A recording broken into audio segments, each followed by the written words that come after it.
Welcome to Elite Team Talks, the podcast that simplifies the universal principles underpinning the world's most successful teams. I'm Henry Cheetham, founder of Elite Human Solutions. Join me as we venture into the minds of individuals who have created, led, researched, or been a part of history's most successful teams, from World Cup winning coaches to Special Forces leaders and the minds of Google. We're committed to presenting the most diverse array of thought leaders ever assembled.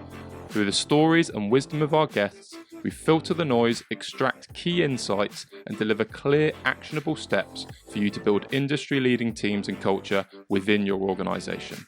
Welcome to Elite Team Talks. Welcome back. In today's episode and part 2 of my chat with Scott, we discuss the similarities between high-pressure boardrooms and preparing for the Tour de France. Scott breaks down the misconceptions around the phrase marginal gains, what it takes to repeatedly perform at the highest level under pressure, and how to rediscover your innate childlike curiosity within. You can expect to understand how to adapt and evolve quicker than a competition, how to create a deep sense of connection within your company, and how to repeatedly perform at your best. As always, if you enjoy the episode and want to be the first to hear when new episodes drop, please like, review, and subscribe to the podcast. Most importantly, this podcast was created for you. Thank you as always for listening, and I hope you enjoy this episode. Cool. So welcome back. Let's start by discussing Team Sky and the Tour de France. You know, boardrooms are high pressure, but what was it like working in one of the most competitive, high pressure, grueling competitions in the world, which is the Tour de France as we know it? Yeah, I mean, relentless, and relentless in the sense that the clarity of what the team were going for was just there, you know, and there was a scale of vision and ambition, which often came through Sir Dave Brailsford, that galvanized that group to go for it. You know, that the fact they wanted to chase the Giro and Tour de France in the same year when opportunities arose. So yeah, relentless in that sense, but probably also people will be familiar with the concept of marginal gains. There's a real misunderstanding about that. The team were relentless over their planning and their ability to adapt. You know, so from the moment the parcours for the Tour de France was announced in October, their level of detail, scouting, understanding the opportunities to get there, of that was just at another level. And it was just relentless. There were hours spent, like it seems wasted time, but it's not. Hours in the evenings in camps in December in Mallorca, talking about how they were going to win. That's what it's about, really. And the dialogues and discussions and views and opinions, like all of that informal stuff, often helps shape the performance plans. And the performance plans were a level of detail in thought where there were real focus on what they needed to do to win. There were real focus on the riders that helped them to do that. There was a real focus at an individual level, what the riders needed to focus on to be even better. And then all the interventions being put in place that would help them get there. That's performance planning. What people focused on in those intervention packages, there was often some high risk, high return stuff that was being tried, which is the 1%ers. But what people often didn't see was the 99% of things that they would be focusing on, because, you know, and so the story about marginal gains interest, it was always about the 1%ers, but they missed that the process was about real good performance planning, the dynamic triage process, because, you know, no plan survives contact with the enemy. That's what they say. We got a plan. This is what we think we need to do to win. As soon as you start living the plan, you need to change it. And the ability to constantly adapt and modify it. And of course, behind that was this team of people that had a load in the locker. When things didn't quite work out, you go into the next solution very, very quickly. So a lot was always about adaptability and rate of change. But the thought that went into how they were going to win, and so many of the teams are doing that now, just look at Jumbo-Visma, they've reset the characteristics of it, was just the nature and characteristics of that team, really. So depth of thought, depth of planning, execution, the scale of vision and ambition, and the pace at which it could move and adapt to what was playing out in front of it was really the characteristics of what that team was about. So yeah, it's relentless, absolutely. And that's year on year on year, whereas an Olympic cycle is every 4 years. But of course, you're building up to that. But those are some of the things I think that do characterize high-performing organizations, whether it's in sport or business or any other space, really.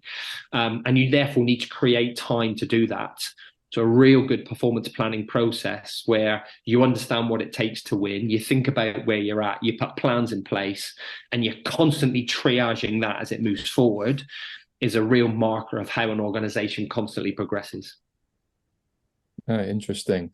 I've had a few discussions with high-level coaches around the concept of winning, and you could use examples of how Gareth Southgate's England team are ultimately trying to unite and inspire a nation as a vision and a mission that's greater than winning. Yeah. You've spoken obviously about the Tour de France and how it was scrutinized to the nth degree from a what it takes to win perspective. But is winning enough? What's your view? Yeah, I mean, it's interesting because I think there's obviously the dynamic in cultures around high performance, the thought around that is changed. Like some of the individuals I've been fortunate to work with in there, that is their obsession. They're just highly competitive. There's some psychological characteristics in them that you could describe are more sociopathic, and those some of the elements of it. But that was their obsession. They want to be the best, and therefore, and we even know that in athletes, really, there are some characteristics in multiple medal-winning athletes that are about as much about obsession with the process as it is the outcome. So there's a little bit of that. Is there more to it than that? Absolutely, but you can't change the psychology of some of these individuals that drives them. And there's a much often what drives people is there is a much bigger purpose to it. But for some individuals, that's their obsession. Yeah, they absolutely want to be the best in the world, and they want to be the best every day in what they do, and therefore their commitment to that process leads to a consequence. So I do get it. I get there's a bigger picture around here, you know, the UK sport mantra medals and more. It's less about, is there a bigger picture? And yes, there is, but it's also about the way you go about it. There's some moral and ethical approaches, I think, that are definitely put the individual at the heart of it. That's a key part of that. And I think that's where the emphasis is. So I don't think there's anything wrong with that, but it's how sustainable that is. Because I think that's eventually what breaks people. So I think the thing that makes it sustainable is that there's a bit more to it. There's a purpose. Simon Sinek stuff. There's a real understanding of why, and there's a bigger purpose people buy into. So I think you've got to get that bit right to make it sustainable. And I think that's the key difference, if that makes sense, between both. Because I think just focusing on winning all the time, you see it, that puts people in a very dark place. So if you haven't been able to connect to a much bigger purpose, then it's not sustainable. You know, and you only have to, if you've seen Michael Phelps' documentary about the mental health and some of these, like that's a reflection of just pursuing winning. So I think when you're building that, there has to be something that bigger that people can connect to. And I think then that will carry it through in a more sustainable way. So people are healthy. It's sustainable in that you can do it again and again and again with different individuals, different times. But I think operating in that space does have a lifespan. It can take its toll. And I think that's why getting that balance is really important. And I guess for a lot of companies, the career duration and longevity needed of their individuals is potentially double, triple the length of those that are elite athletes. If you were to go into a company, how would you create an environment or potentially attract people that want to win, but also help people to feel a sense of connection and belonging to a higher sense of purpose? I think the nature of high performance means it is going to take its toll. But I think your ability to think long term and naturally build in, I guess, breaks, if I call it that, like sabbaticals, breaks in the career, like invariably people need to move away. Like I felt that. I felt I just needed to do something a bit different in that space. What it actually taught me is, no, it's driven by me. You know, like even in any environment I've gone into, no, I just like want to keep going and want to keep trying and things. So there's a little, you got to find a way of doing that. But I think that's a real. I don't quite know the answer to it. There's a delicate balance point. I do think when you're in an operation, you're living it day to day, you got to find ways of getting people time away from it. Maybe it's 2 Olympic cycles. A number of coaches I've seen go through that and then need a natural change, or the number whose lives, families, relationships have suffered because of it. I think that I don't think you can get away from the fact that that level of intensity on one thing has got a limited lifespan. So you've got to be strategic in how recognizing that people can do that, but throughout the career, you then need to change it. And that may be going to a different space, that may be a different environment, that may be something slightly different. So there's an innate nature in that one. How you connect all that to a much bigger purpose piece, I mean, it really does come down to the organization, its history, its culture, its connection. It's interesting being in teams, Scott, you need something that people genuinely connect to emotionally. And I think that is the bit around, Owen Eastwood's work around belonging and connection in peace. And the thing that I've been battling with is how you do that on scale. So a lot of the stuff you hear from Owen and others is it's probably easier to do in a smaller group of individuals where the outcome is really clear, the vision's absolutely, to build that. How do you do that on scale? Like in Milford here, you got 1,500 students, 400 new ones coming every year. You got 500-600 staff. That's rapid turnover. How do you ensure new people coming in collect to the purpose really quickly and help that carrying on? So I don't quite know how to do that. That's one of the big things around that piece. But also in younger organizations, so if I reflect back on my time at Sky and Ineos, it still was relatively young. It didn't have a lot of history and heritage and things to call on. So you're trying to shape it in a slightly different way. Now it does, the organization's been existing for a long time, but it's still not like an organization that's been at it for 100 years or 200 years, where there are stories that you can connect to that have got real emotional connection for people. And I think that's the key thing. When you talk about purpose, belonging, connection, there has to be something emotional that people buy in and connect to. And that comes through storytelling and people's stories and personal experiences and how you share those and bring them to the surface. I think that's the stuff that people can find a way of connecting to. So I know we've covered 2 points there around the bit, but hopefully you can sort of separate those. The winning piece, absolutely, I think that comes with an obsession and level of planning. But if you to do that repeatedly, the connection piece has got to come to it. And then there's an emotional connection that people have got to connect to that make that live long. No, it makes total sense. I think anything that requires sacrifice needs to be linked to a strong purpose, doesn't it? Otherwise, you wouldn't put your name in the hat. But ultimately, what I find fascinating is the organizations or the teams who sustainably perform at the highest level and what they've harnessed. And, my time in New Zealand rugby, that was something there that I think I learned in regards to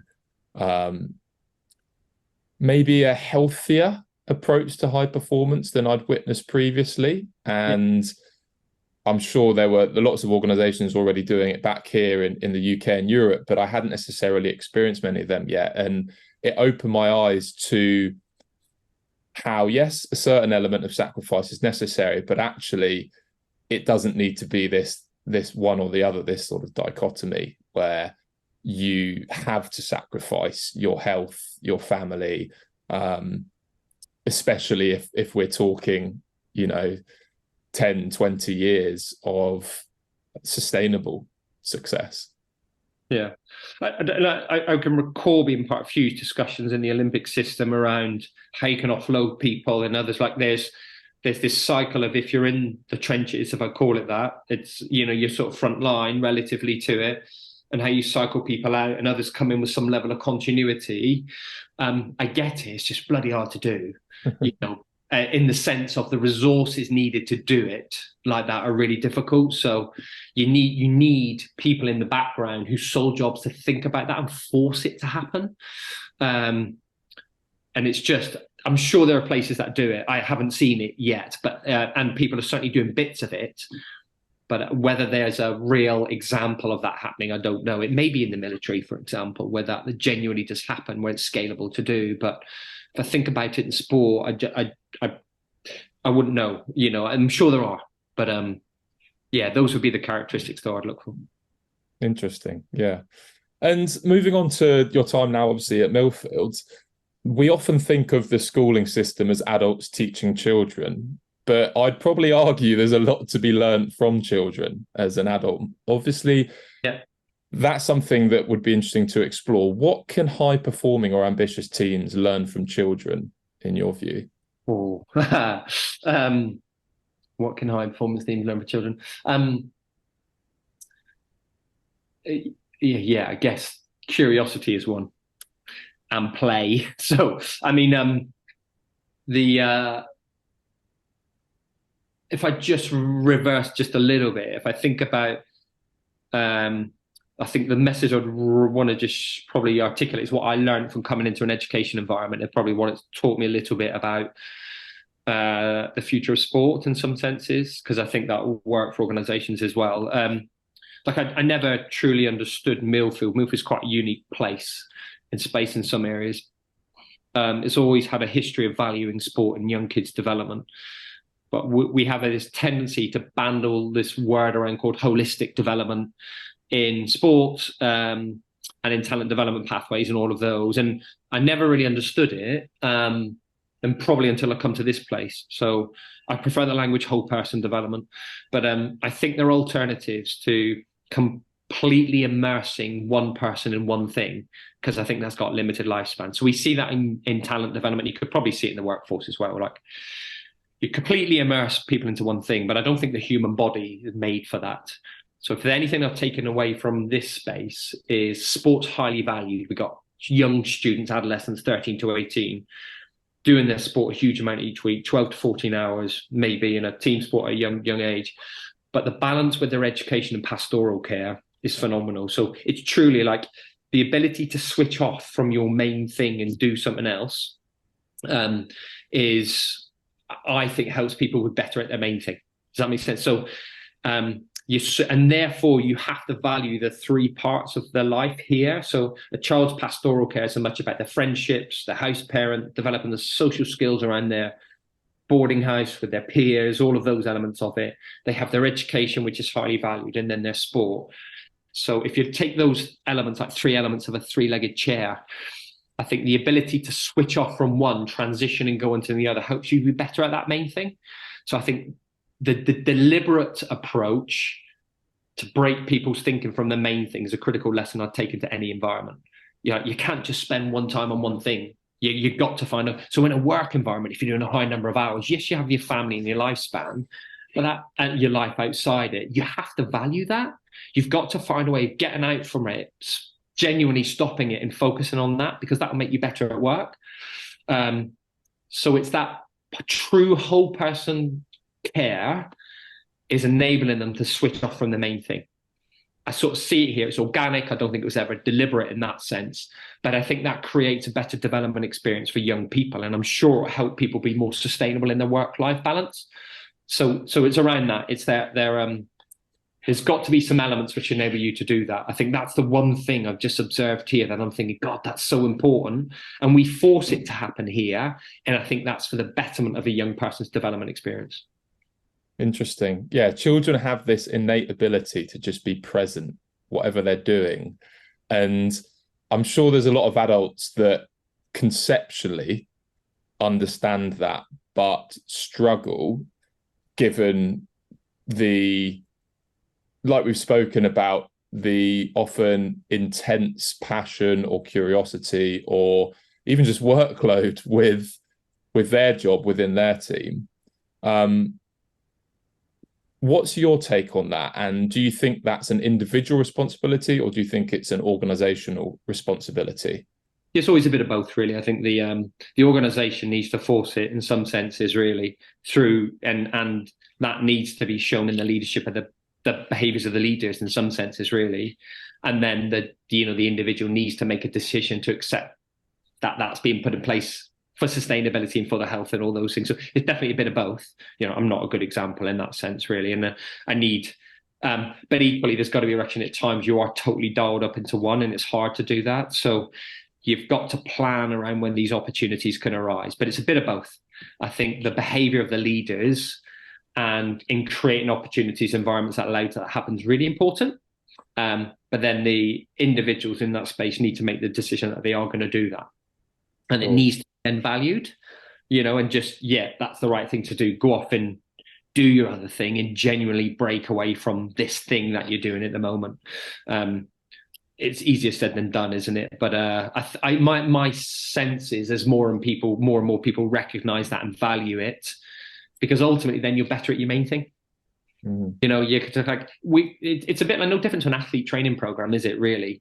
Rest is an important part of the training process as it is the work that you're doing. So if you don't rest, the quality you put into that work element is poor and you're not going to get the gain from it. So the rest is as important, and we need to value that in life and in other aspects of everything that we do. And I think the consequences of not that are burnout, or mental health, or all of those elements of it. So I think that's becoming more and more clear in that sense. Yeah, definitely. Is there anywhere that you've seen it done very well?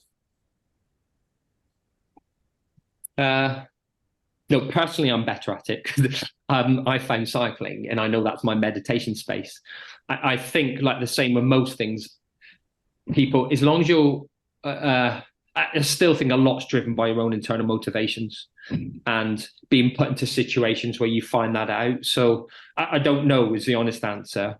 I know if I was in an organization or a different leadership role where I had that influence, I would deliberately structure the week and opportunities where it forced it to happen now, because I know that giving that break or that opportunity will make people better at their main thing when it matters. So I'm sure there are.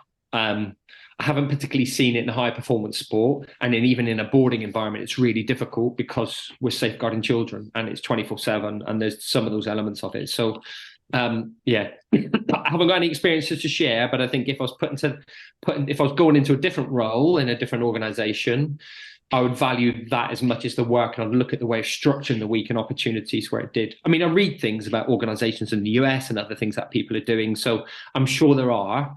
I just haven't seen them, if that makes sense, and seen people describe it, but I'm pretty sure there are.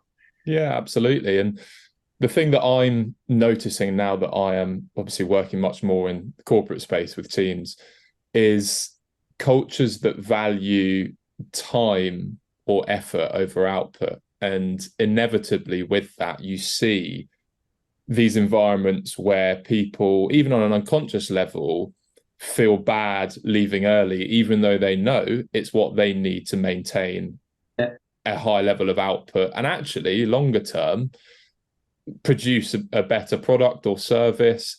How in an environment like that would you go about shifting a culture from one which values time and effort to one which values output? So I think I'll revert back to what we've said. Nobody can perform at their best without adequate rest, recovery, and mental break from the main thing. So if you build that in, the output will be stronger. So I think in some ways, that's where if the leadership believe that's the right thing to do, the way they'll structure the organization, the working week, all of those things will allow that to happen. So I think you'll force it with those organizational changes, but I think there's got to be a fundamental belief and recognition that you will get more out of people by giving them time away and enforcing that to happen. So you have to engineer it in some senses, really, because until you've experienced it, and therefore, like, I know, unless I do something physical every day, I'm not at my best in the office. I flag, I just know it. And so you've got to create opportunities for people to find out what works for them.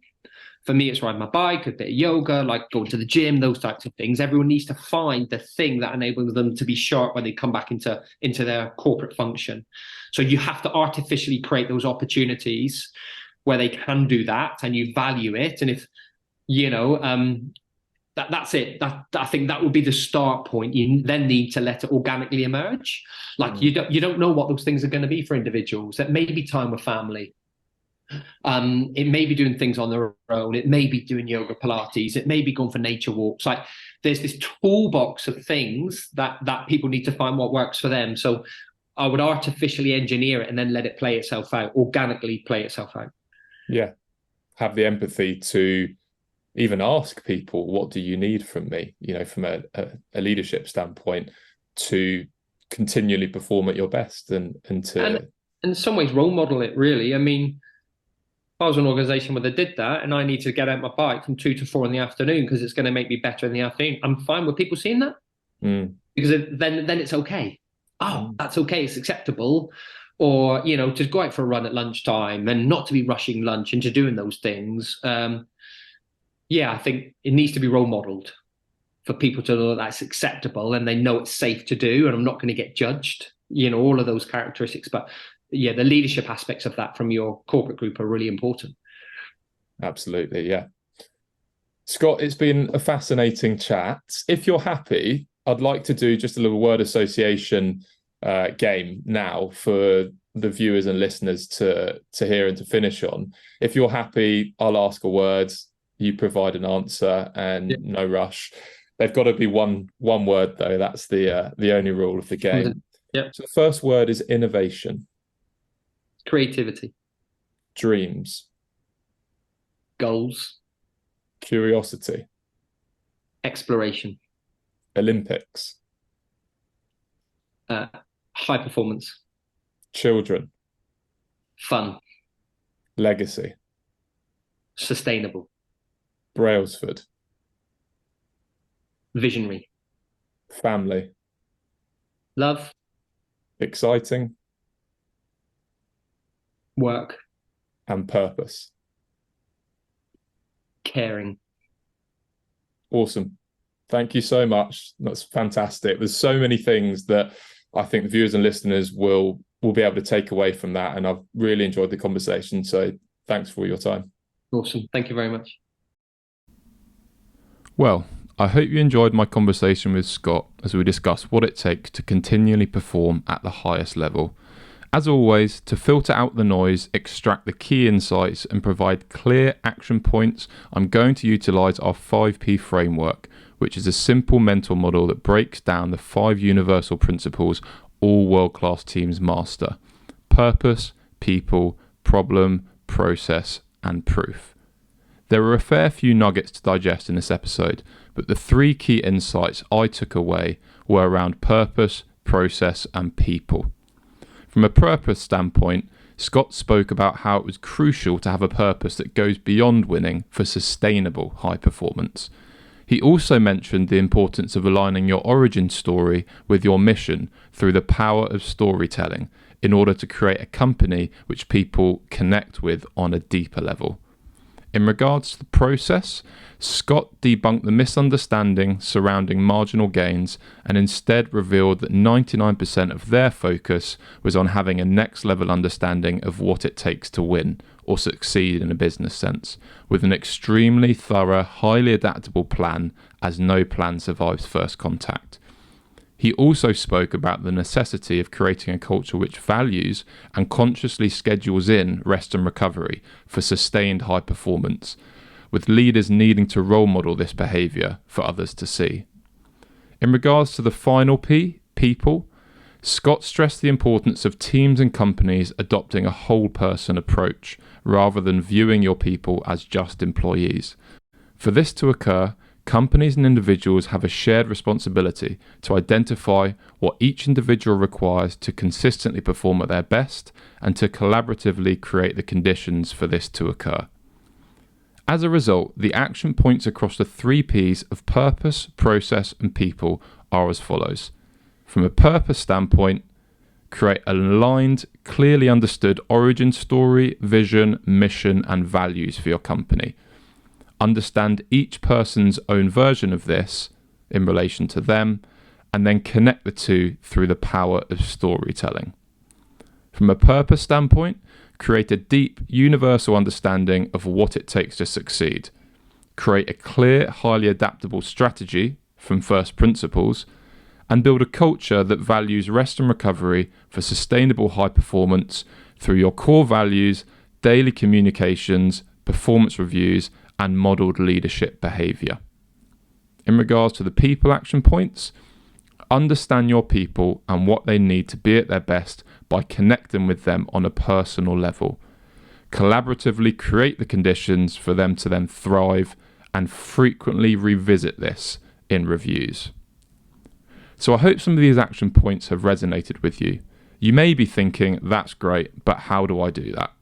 The good news is that nothing great was ever achieved alone. By discussing these action points with your peers, you will be able to creatively identify simple opportunities to incorporate them within your own environment and unique constraints. If you enjoyed today's episode, please subscribe, like, leave a review, or share the podcast.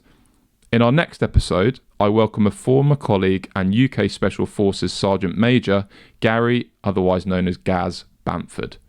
During a career spanning more than 2 decades, Gaz led teams within one of the most elite Special Forces units in the world, the Special Boat Service, and later led the recruitment arm of UK Special Forces. Through the stories and wisdom gained, Gaz and I discuss the Special Forces approach to attracting and hiring the right people, where the stakes of one bad egg could be a matter of life or death. Gaz breaks down the misconceptions surrounding what the right person is, and instead explains what you should be screening for to identify the best people to take your team to the next level. You can expect to understand how to identify the right people for your team and company, how to specifically attract these people, how to screen candidates for the most crucial qualities, and how to build a team which takes your company to the next level. Thanks as always to you, our viewers and listeners, for watching today's episode and for your support. I hope you enjoyed it, and I'm looking forward to seeing you very soon.